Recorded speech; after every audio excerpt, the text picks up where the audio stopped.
Listening to this chairman of Arewa Consultative Forum, what he said on this video, to me, partially, I agree with him to some extent. According to him, on what he said on this video, because of recent, President Tinubu, they don't announce that they are going to move some ministry, some parastatal from Abuja down to Lagos.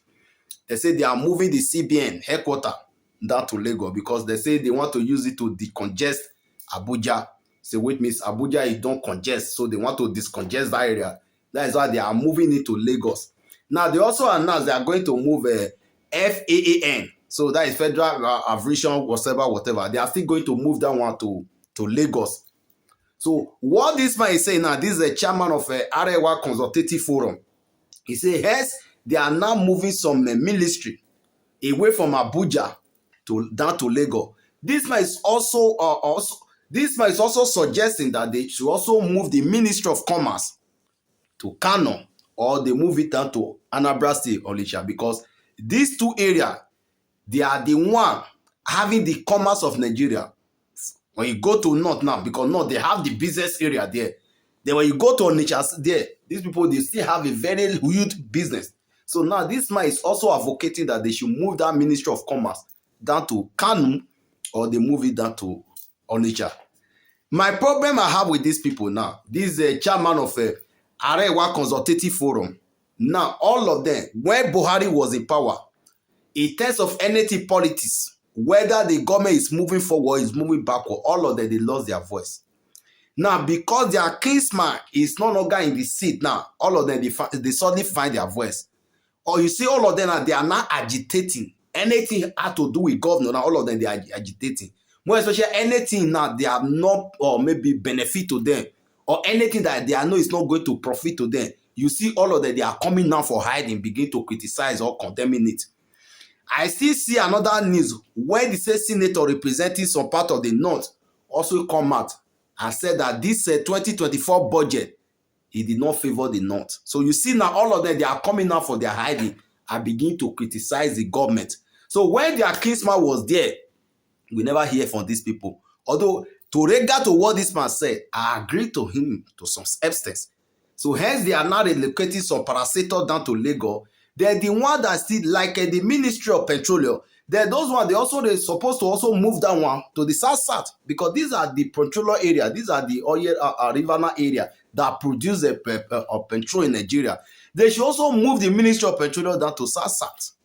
That is how it's supposed to be. So, to me, that is why I say to what this man said, partially, I agree with it to some extent. So, I would like you to listen to what this man said and let me know what is your take on the comment section.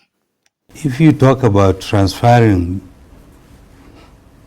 FAAN to Lagos because there are more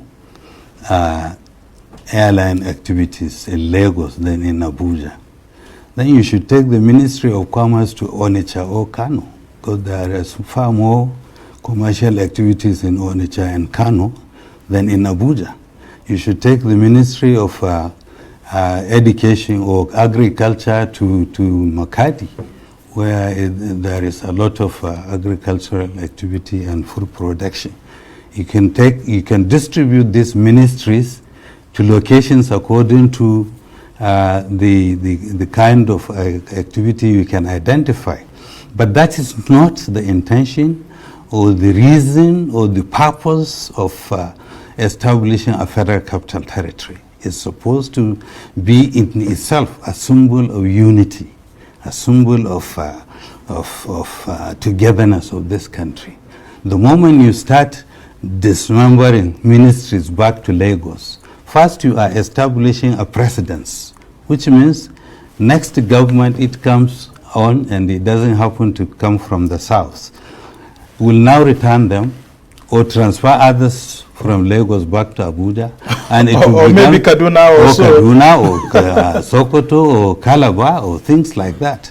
So the intention really is to make institutions symbolic of our unity, symbolic of the purpose of this country, and not to give reasons. If you say congestion, when you mention congestion in relation to cities, anybody you talk about congestion will first think of Lagos before he thinks. But the CBN is saying that it's building the CBN headquarters here is supposed to actually house 3,000 employees, but it has over 4,000. And the CBN spends money sending its own staff to go to Lagos to spend 2 months, 3 months to do certain jobs, which normally should have been domiciled in Lagos, and that they're spending so much. So, for effectiveness, the CBN is saying that it wants to decongest its headquarters. And people are wondering, why is the ACF or why are northerners or northern leaders or elites actually having a problem with that? First of all, the CBN building and the staff must have been in Abuja for nearly 30 years now. Yes. And we never heard about this until suddenly it came up. That's one. Two, we know that in Lagos, the banking supervision department is very strong in Lagos already. It never moved to Abuja, so it could still do its function there. Three, at the age of technology now, you can work for a Chinese company in China while you sit here in Abuja and still perform your function. For CBN to say that it does not have that kind of upgrade in its own operations, so we think it's not true.